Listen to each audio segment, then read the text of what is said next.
السلام علیکم ورحمۃ اللہ وبرکاتہ۔ جو حضرات پیچھے بیٹھے ہیں قریب تشریف لے آج بھی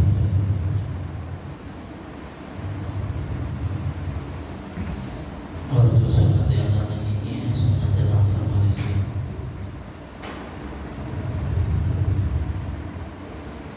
الحمدللہ رب العالمین والعاقبۃ للمتقین والصلاة والسلام علی اشرف الانبیاء والمرسلین سیدنا محمد وعلی آلہ واصحابہ اجمعین، اما بعد فاعوذ باللہ من الشیطان الرجیم، بسم اللہ الرحمن الرحیم۔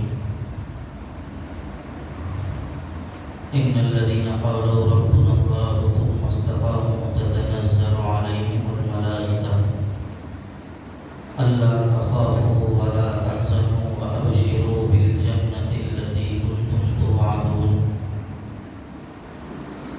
نحن أولياؤكم في الحياة الدنيا وفي الآخرة ولكم فيها ما تشتهي أنفسكم ولكم فيها ما تدعون نزلا من غفور رحيم صدق الله العظيم۔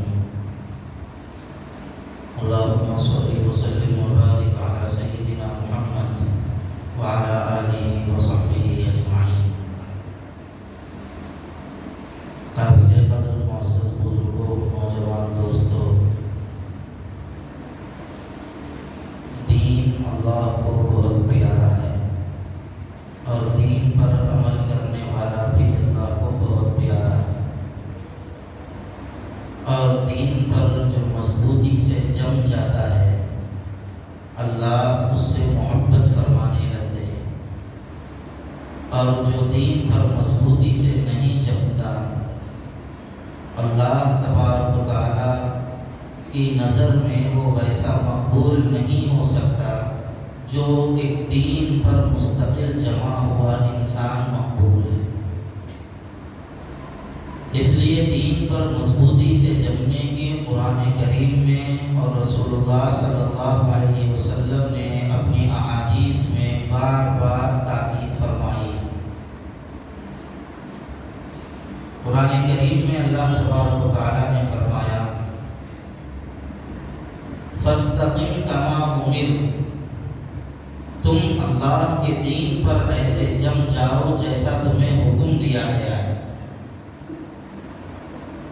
یعنی دینی تعلیم پر اور دینی احکام پر عمل کرنے کے سلسلے میں من مانی مت کیجیے، جیسا اللہ نے بتایا ہے ویسا کیجیے، جب دل میں آیا کر لیا، جب دل میں آیا چھوڑ دیا، ایسا مت کیجیے، بلکہ مضبوطی کے ساتھ جس بات کا حکم دیا گیا ہے اس بات پر جم جائیے، چاہے طبیعت مانے نہ مانے۔ بہت سارے لوگ نماز پڑھتے ہیں اور کبھی کبھی نماز کے بعد یہ بولتے ہیں نماز میں دل نہیں لگ رہا، اس لیے بعد کی نماز نہیں پڑھ رہا ہوں۔ تو اس کا مطلب یہ ہے کہ یہ نماز اللہ کی رضا کے لیے نہیں بلکہ دل کی خواہش کے لیے ہے، اور اگر یہ نماز اللہ کی رضا کے لیے ہے تو ایسی صورت میں دل لگے نہ لگے، من چاہے نہ چاہے، بس یہ میرے رب کا حکم ہے، وہ اگر پسند کر لے تو میرے لیے کافی۔ اس نیت کے ساتھ بندہ پابندی سے پڑھنے لگ جائے۔ اس لیے قرآن کریم میں اللہ تبارک و تعالیٰ نے حکم فرمایا ہے جیسا آپ کو حکم دیا گیا ہے ویسا آپ جم جائیں۔ اور ایک موقع پر اللہ تبارک و تعالیٰ نے فرمایا جو دین پر مضبوطی سے جم جاتا ہے، ان الذین قالوا ربنا اللہ، بلا شبہ وہ لوگ جو یہ کہتے ہیں کہ ہمارا رب اللہ ہے، ثم استقاموا، پھر اس کے اوپر وہ جم جاتے ہیں، یعنی اللہ کو رب مان لیا، اللہ کو رب مان لینے کے بعد اللہ کے احکامات پر جم گیا، جو خدا بول رہا ہے وہ کر رہا ہے، جن چیزوں سے خدا منع کر رہا ہے ان چیزوں سے بچ رہا ہے، تو اللہ کو رب ماننے کا مطلب یہ نہیں ہے میرا رب اللہ ہے، زبان سے صرف بول دیا کافی ہے، یہ ماننا نہیں بولتے، اس کو کہنا بولتے ہیں۔ ماننا کیا ہے؟ ماننا یہ ہے جب خدا کو رب مان لیا تو مطلب یہ ہے کہ اپنے آپ کو اللہ کے سپرد کر دیا۔ میری زندگی آپ کے احکام کے تابع ہے، میری زندگی آپ کے حکموں کی غلام ہے، لہذا آپ جو کہیں گے وہ کروں گا، جس سے منع کریں گے اس سے بچوں گا۔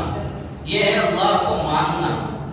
تو قرآن میں اللہ فرما رہے ہیں ان الذین قالوا ربنا اللہ، بلا شبہ جن لوگوں نے یہ کہا ہمارا رب اللہ ہے، پھر اس کے بعد اس پر جم گئے، تو ایسی صورت میں اللہ تبارک و تعالیٰ فرماتے ہیں تتنزل علیہم الملائکہ، اللہ تبارک و تعالیٰ ان کے اوپر فرشتوں کو بھیجتے ہیں، فرشتے ان کے اوپر نازل ہوتے ہیں، اور فرشتے نازل ہو کر کیا کرتے ہیں؟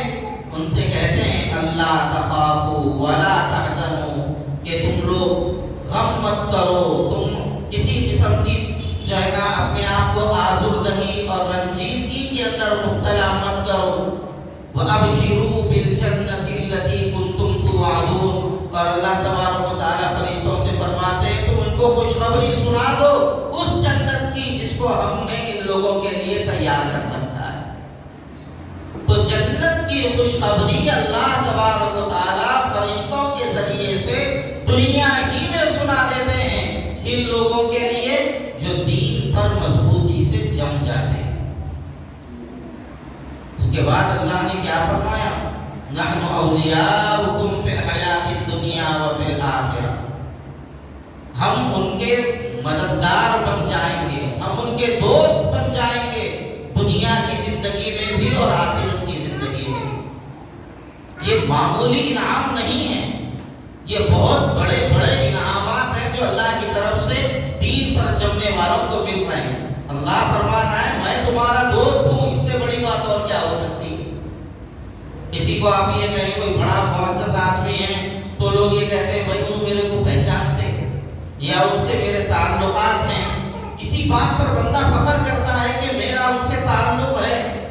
لیکن اگر وہ بولتے جس سے یہ تعلق کا اظہار کر رہا ہے وہ میرا دوست ہے تو صاحب یہ خوشی سے پورے نہیں سمائے گا، ارے بھائی انہوں بول دیے میں ان کا دوست۔ تو کائنات کے اندر سب سے بڑی ذات اگر کوئی ہے تو صرف اور صرف اللہ کی ہے۔ تو اللہ فرما رہے ہیں کسی بندے کے بارے میں اس بندے کا دوست ہوں، میں اس بندے کا ولی و کارساز ہوں، تو اس سے بڑی بات اور کیا ہو سکتی ہے؟ گویا ساری ذمہ داری اللہ لے رہے ہیں، میرے بندے تیرے سارے کاموں کا میں ذمہ دار ہوں۔ نحن اولیاؤکم فی الحیات الدنیا وفی الآخرہ وَلَكُمْ فِيهَا مَا تَشْتَهِي أَنفُسُكُمْ، اس سے آگے اللہ اکبر، اللہ نے کیا بات ارشاد فرمائی؟ وَلَكُمْ فِيهَا مَا تَشْتَهِي أَنفُسُكُمْ وَلَكُمْ فِيهَا مَا تَدَّعُونَ، اللہ فرما رہے ہیں تمہارا جی جو چاہے گا ہم وہ تمہیں دے دیں گے، کب؟ جب تم دین پر عمل کرو، اور تمہارے لیے وہ سب کچھ ہے جس کا تم سے وعدہ کیا جا رہا ہے۔ اس کے بعد اللہ تبارک و تعالیٰ نے بندوں کو ہمت باندھنے کے لیے اور ان کی تسلی کے لیے ارشاد فرمایا نزلا من غفور الرحیم، یہ تمہارے رب کی طرف سے تمہارے لیے مہمان نوازی ہے، تمہارا رب بخشنے والا بھی ہے، رحم کرنے والا بھی ہے۔ تو دین پر جمنا یہ سب سے بڑی کرامت ہے، اس سے بڑی کرامت کوئی اور نہیں۔ جب بندہ دین پر جم جاتا ہے تو اللہ تبارک و تعالیٰ اس کے دل میں جو آ گیا اس کو پورا فرماتے جاتے ہیں۔ جو بندہ اللہ کے احکامات کی پیروی کر لیتا ہے اللہ اس کی ضروریات کو پورا کر دیتا ہے۔ ایک مرتبہ حضرت بختیار کاکی رحمۃ اللہ علیہ جو بہت بڑے بزرگ گزرے ہندوستان کے، ان سے پوچھا گیا کہ کیسا چل رہا ہے، آپ کے معمولات کیسے ہیں، حالات وغیرہ سب ٹھیک ہے نہیں ہے؟ تو انہوں نے فرمایا دنیا کے اندر میں جیسا چاہ رہا ہوں ویسی ہو رہا ہوں۔ لوگ بولے یہ کیا بات ہے؟ وہ بولے میں جیسا چاہ رہا ہوں ویسا ہی ہو رہا ہے۔ تو لوگوں نے پوچھا پھر خدا کہاں گیا؟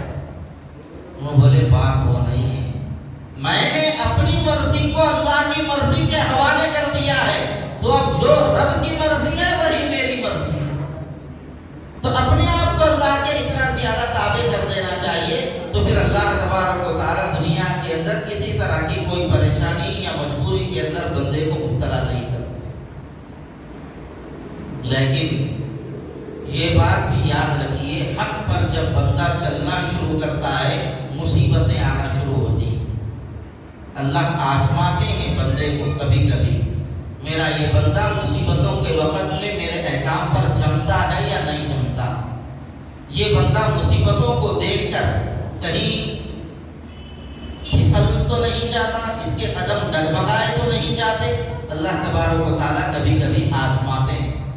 ایسی آزمائش کے موقع پر اپنی ساری دنیاوی ضروریات کو پیچھے ڈال کر اللہ کے منشے کو پورا کرنا، یہ ایک مومن کی علامت ہے اور مومن کا کام ہے۔ ایسے حالات جس وقت ہمارا سب سے بڑا چیلنج حکومت بن چکی ہے، دینی تعلیم پر عمل کرنے کے سلسلے میں، اسلامی اور شریعتی احکام پر عمل کرنے کے سلسلے میں اس وقت سب سے بڑی رکاوٹ حکومتیں بن رہی ہیں۔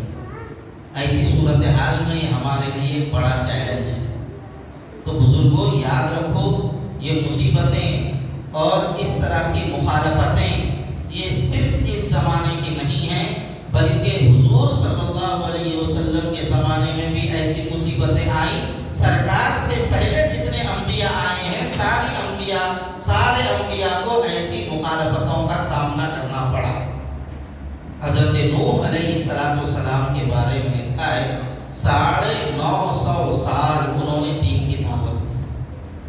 950 سال قرآن میں اللہ تبارک و تعالیٰ نے فرمایا وَلَقَدْ أَرْسَلْنَا نُوحًا إِلَىٰ قَوْمِهِ فَلَبِثَ فِيهِمْ أَلْفَ سَنَةٍ إِلَّا 50 عَامًا۔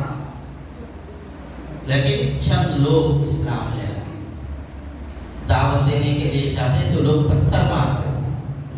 حضرت نوح علیہ السلام کے اطراف میں کئی پتھر جمع ہو جاتے تھے جو ان کے اوپر برسائے جاتے تھے۔ حضرت ہود علیہ السلام، حضرت صالح علیہ السلام، حضرت موسیٰ علیہ السلام، حضرت عیسیٰ علیہ السلام، ان کے واقعات قرآن کریم کے اندر اللہ نے ذکر فرمائے۔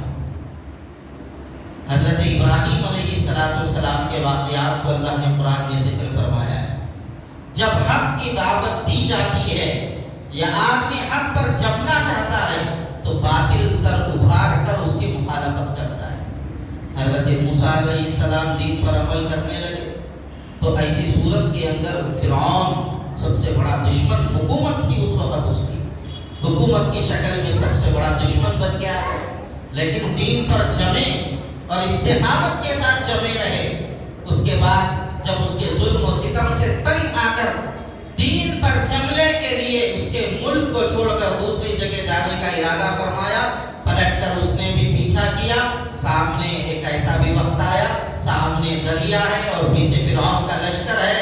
اب سارے کے سارے لوگ کہہ رہے ہیں موسیٰ اب کیا کریں، سامنے سمندر، پیچھے فرعون کا لشکر، ادھر بھی موت ادھر بھی موت، اب کیا کریں؟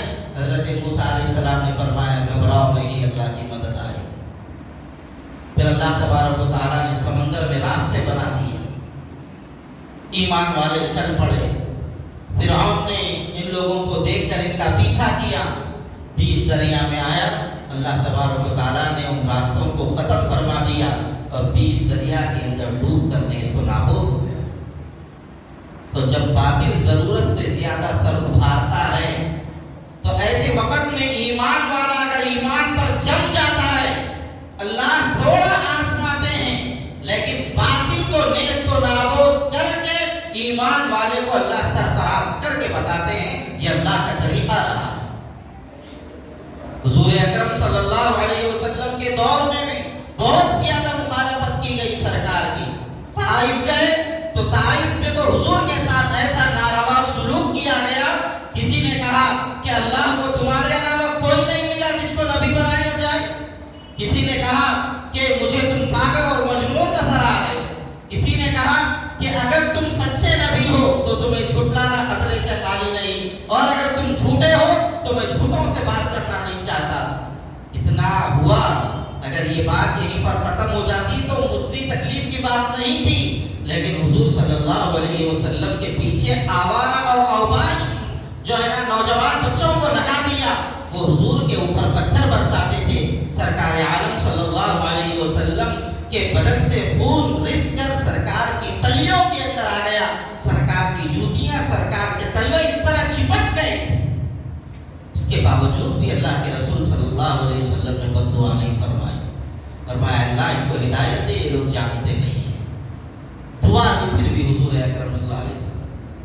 پھر اسلام کے تبلیغ کا زمانہ آیا. اللہ کے رسول صلی اللہ علیہ وسلم نے تبلیغ فرمائی کوہ صفا پہ چڑھ کے.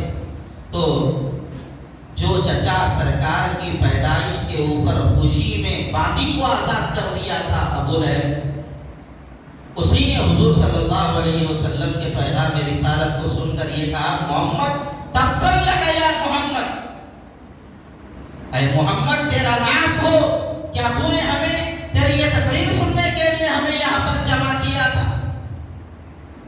فوراً اللہ تبارک و تعالیٰ نے آیت نازل فرمائی تبت یدا ابی لہب و تب. محمد کا کیا ناس ہوگا، ابو لہب تیرا ہی ستیہ ناس ہو جائے. قرآن میں اللہ تبارک و تعالیٰ نے فوراً آیت شریفہ کو نازل. تو جب حق پر بندہ جمتا ہے تو اپنے بھی مخالف ہو جاتے ہیں. ایسی صورتحال میں ایمان والے کا ایمان اس کو یہ تقاضا کرتا ہے تو حق پر جمع رہ. اب بندے کا یہاں پر کام ہوتا ہے دنیا کو دیکھتا ہے یا اللہ کو دیکھتا ہے. دنیا ناراض ہوتی ہے ہونے دو، لیکن اللہ ناراض نہیں ہونا چاہیے. یہ خیال ہمیشہ بندے کے دل میں رہنا چاہیے. حضور اکرم صلی اللہ علیہ وسلم نے جب دعوت دینا شروع کیا تو چند سرداران مکہ سرکار کے پاس آئے اور آ کر کہنے لگے اے محمد آخر تم یہ کیوں کر رہے ہو؟ کیا تمہیں کسی حسین و جمیل عورت سے نکاح کرنے کی خواہش ہے؟ تو ہم مکے کی ساری حسیناؤں کو تمہارے سامنے کھڑا کر دیں گے، تم صرف اشارہ کرو اس سے ہم تمہارا نکاح کر دیں گے. اگر تمہیں مال و دولت کی ضرورت ہے تو محمد تم کہو، ہم تمہارے سامنے مال و دولت کے انبار لا کے رکھ دیں گے. اگر تمہیں سرداری چاہیے تو بتاؤ، ہم تمہیں سب مل کر اپنا سردار بنا دیں گے. حضور صلی اللہ علیہ وسلم نے فرمایا یہ میں مادی منفعت کے لیے یہ کام نہیں کر رہا ہوں. تم سونا چاندی پیسے بادشاہت عورت کی کیا بات کر رہے ہو؟ اگر تم ایک ہاتھ میں چاند اور دوسرے ہاتھ میں سورج ملا کے رکھ دو گے تو بھی میں اللہ کے پیغام کو پہنچانا نہیں چھوڑوں گا. ہم پر جمع اللہ کے رسول صلی اللہ علیہ وسلم. پھر اللہ کی مدد آئی. جو سرکار عالم صلی اللہ علیہ وسلم کو نیچا کرنا چاہتے تھے یا تو وہ دنیا سے نیست و نابود ہو گئے یا پھر بعد میں خود رسول اللہ صلی اللہ علیہ وسلم کے ہاتھ پہ اسلام قبول کر کے سرکار کی غلامی میں آ گئے. مکہ فتح ہوا. پھر مسلمانوں کو اللہ نے سربلندی عطا فرمائی. وَلَا تَهِنُوا وَلَا تَحْزَنُوا وَأَنْتُمُ الْأَعْلَوْنَ إِن كُنتُم مُؤْمِنِينَ. قرآن میں اللہ نے فرمایا ہے اور آج بھی وہ آیت شریفہ ہے اور ہمارا زندہ ایمان ہے اس آیت شریفہ کے اوپر. اللہ نے فرمایا تم غم مت کرو، غمگین مت ہو، خوف مت کھاؤ، تم ہی سربلند رہو گے. لیکن شرط یہ ہے کہ کامل ایمان تمہارے پاس ہونا چاہیے. ناقص ایمان سے کام چلنے والا نہیں. ایمان کا کمال تمہارے پاس ہونا چاہیے. اب کرناٹکا کے اندر حجاب کا مسئلہ چل رہا ہے. اب وہاں پر بچیوں کو فیصلہ کرنا ہے یا تو ہم حجاب کو پسند کریں گے یا پھر ہم اپنے ایگزام کو یا تعلیم کو ہمیں چننا پڑے گا. اللہ جزائے خیر دے ان بہادر بیٹیوں کو جنہوں نے کہا ایسے 1000 ڈگریاں ہماری جوتیوں کے نیچے ہیں لیکن ہم اپنا حجاب اتارنے کے لیے تیار نہیں. جب وہ دین پر جم جائیں گے اللہ کی مدد آئے گی. اور مسلمانوں کا یہ بڑا المیہ ہے کہ ہمارے پاس اعلیٰ درجے کے اسکول اور کالجز نہیں ہیں. مسلمانوں کے پاس پیسہ بہت ہے مسلمانوں کے پاس لیکن اس کا استعمال کرنے کا طریقہ مسلمانوں کے پاس نہیں. اور اگر کہیں پر مسلمانوں کی تعلیمی ادارے ہیں تو اتنے مہنگے ہیں بس اللہ کی پناہ ایک عام آدمی بلکہ درمیانی درجے کا متوسط درجے کا آدمی بھی ان اسکولوں میں پڑھانے کی اپنے اندر حیثیت نہیں رکھتا ہے. صاف الفاظ میں یہ کہہ لیجئے اگر کوئی اسکول یہ دعویٰ کرتا ہے ہمارے پاس جو ہے نا اسلامی تہذیب کے ساتھ ہم تعلیم دے رہے ہیں تو بچوں کو ادھر ٹوپی پہنا رہے ہیں، ماں باپ کو پیسوں کی ٹوپی پہنا رہے ہیں. اتنا لوٹتے ہیں اللہ کی پناہ. تعلیم جب تجارت بن جاتی ہے تو یاد رکھو قوم کے اندر رہنما پیدا نہیں ہوتے، نوکر پیدا ہونے لگتے ہیں. اور سب نظریہ یہی ہے کہ ہم اتنے پیسے دے کے تعلیم حاصل کر رہے ہیں تو قوم کی خدمت کے لیے وہ نوجوان کیوں تیار ہوگا جو ہزاروں روپے دے کر یہ تعلیم حاصل کیا؟ علماء کو بولو 1 گھنٹہ آگے ذرا یہاں پہ بچوں کو عربی پڑھا دو، ہم پیسے نہیں دے سکتے۔ علماء کا ایک بڑا طبقہ تیار ہو جائے گا۔ اور تعلیم یافتہ بچوں سے کہو مسجد میں آگے 1 گھنٹہ ذرا ٹیوشن پڑھا دو بچوں کو، ہم آپ کو پیسے نہیں دے سکتے، تیار نہیں ہو۔ ایک عالم کو بولو آپ آگے نماز جنازہ پڑھا دو، پیسوں کا مطالبہ نہیں کرے گا، چاہے کسی بھی مسلک کا عالم دین کیوں نہ، آئے گا نماز پڑھائے۔ اور وہی ڈاکٹر سے بولو ہمارے پاس پیسے نہیں ہیں، ذرا دیکھ لو، بغیر فیس پے کیے کیا آپ بتا نہیں جا سکتے، صرف رپورٹ بتانا ہے۔ نہیں، ڈاکٹر صاحب کی صورت دیکھنے کے بھی پیسے ہیں ہمارے پاس۔ یہ حال ہے۔ یہ کیوں حالت ہوئی؟ تعلیم تجارت بن چکی ہے۔ ایسی صورتحال میں جب حالات مخالفت میں بہت زیادہ ابھر رہے ہیں، ایسی صورتحال میں تو کم از کم مسلمانوں کو اپنے تعلیمی ادارے قائم کرنا پڑے گا تاکہ کم سے کم ہم اپنے اداروں کے اندر تو اپنی بچیوں کو عزت کے ساتھ تعلیم دلا سکیں۔ ایسے مخالف حالات آئیں گے تو ایسے حالات پر صبر کرنا اور دنیا کی نعمتوں کو ٹھکرا کر اللہ کی رضا کو پسند کرنا اور قبول کرنا، یہ ایک مومن کی علامت اور نشانی ہے۔